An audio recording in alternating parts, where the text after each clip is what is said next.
नया income tax act 2025 1 अप्रैल 2026 से लागू होने जा रहा है और इसके साथ एक ऐसा नियम आया है जो चुपचाप आपकी जेब पर असर डाल सकता है। अब तक आप सोचते थे कि अगर इनकम टैक्स फ्री है तो उसका आपके टैक्स से कोई लेना देना नहीं, लेकिन अब ऐसा नहीं होगा। अब टैक्स फ्री इनकम भी आपकी कुल टैक्स पर असर डाल सकती है।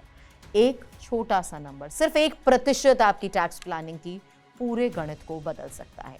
आज हम आपको आसान भाषा में समझाएंगे क्या है नया रूल 40, क्या है 1% का नियम, किन लोगों पर असर पड़ेगा और आपको अब क्या करना चाहिए।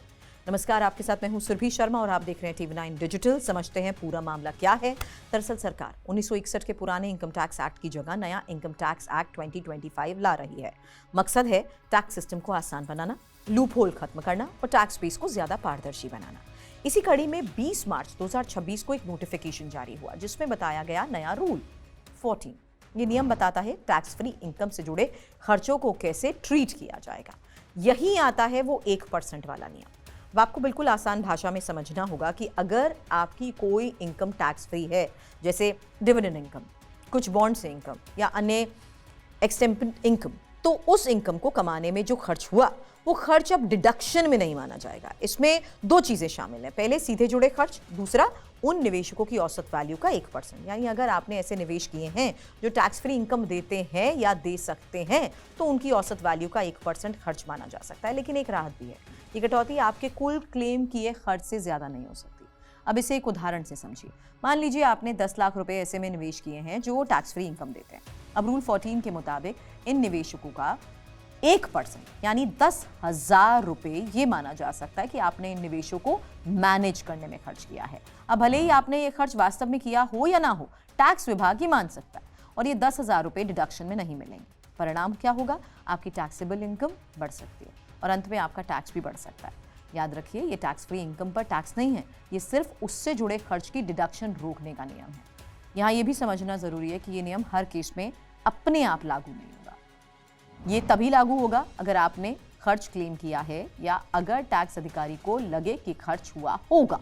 अगर आपने सच में कोई खर्च नहीं किया और उसका रिकॉर्ड है तो हो सकता है कोई कटौती ना हो। लेकिन यहाँ सबसे महत्वपूर्ण शब्द है डॉक्यूमेंटेशन यानी रिकॉर्ड।